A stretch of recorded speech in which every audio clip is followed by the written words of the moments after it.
शारदाश्रम विद्यामंदिर तांत्रिक विद्यालय आणि कनिष्ठ महाविद्यालय शास्त्र व्यावसायिक विभाग दादर मुंबई येथे आज दिनांक 27 जुलै 2026 रोजी तांत्रिक विद्यालयाच्या मुख्याध्यापिका मेधा पाटील मॅडम यांच्या मार्गदर्शनाखाली आषाढी एकादशी मोठ्या उत्साहात आणि भक्तिमय वातावरणात साजरी करण्यात आली। कार्यक्रमाच्या प्रारंभी टाळ मृदुंगाच्या गजरात विद्यार्थी व शिक्षकांनी सभागृहात प्रवेश केला। त्यानंतर विठ्ठल रुक्मिणीच्या मूर्तीचे विधिवत पूजन करून पुष्पांजली अर्पण करण्यात आली।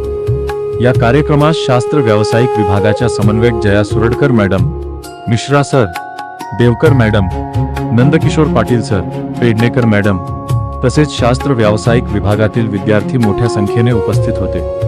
कार्यक्रमादरम्यान अनेक विद्यार्थ्यांनी विठ्ठलाचे अभंग आणि मराठी चित्रपटांतील विठ्ठल भक्तीवरील गीते सादर करून संपूर्ण वातावरण भक्तिरसात न्हावून निघाले।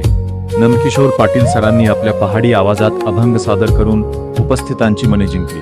तसेच त्यांनी आपल्या मनोगतातून भगवान विठ्ठलाचे महत्त्व आणि भक्तीचे मूल्य विद्यार्थ्यांना प्रभावीपणे सांगितले। देवकर मॅडम यांनी पंढरपूरचे धार्मिक, ऐतिहासिक आणि सांस्कृतिक महत्त्व विद्यार्थ्यांना समजावून सांगितले। समन्वयक जया सुरडकर मॅडम यांनी आपल्या भाषणातून वारकरी संप्रदाय, पंढरपूरची भक्ती परंपरा आणि आषाढी एकादशीचे महत्त्व याविषयी मार्गदर्शन केले।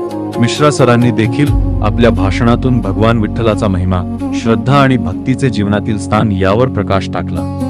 विद्यार्थ्यांमध्ये भक्तिभाव, संस्कार आणि अध्यात्माची आवड निर्माण व्हावी हा या कार्यक्रमाचा मुख्य उद्देश होता। आजच्या धकाधकीच्या जीवनात अध्यात्माचे महत्त्व अधोरेखित करत या कार्यक्रमातून विद्यार्थ्यांना भारतीय संस्कृती, परंपरा आणि वारकरी संप्रदायाची ओळख करून देण्यात आली। विद्यार्थ्यांचा सांस्कृतिक कार्यक्रम अत्यंत उत्साहात संपन्न झाला आणि कार्यक्रमाची सांगता विठ्ठल नामाच्या गजरात झाली।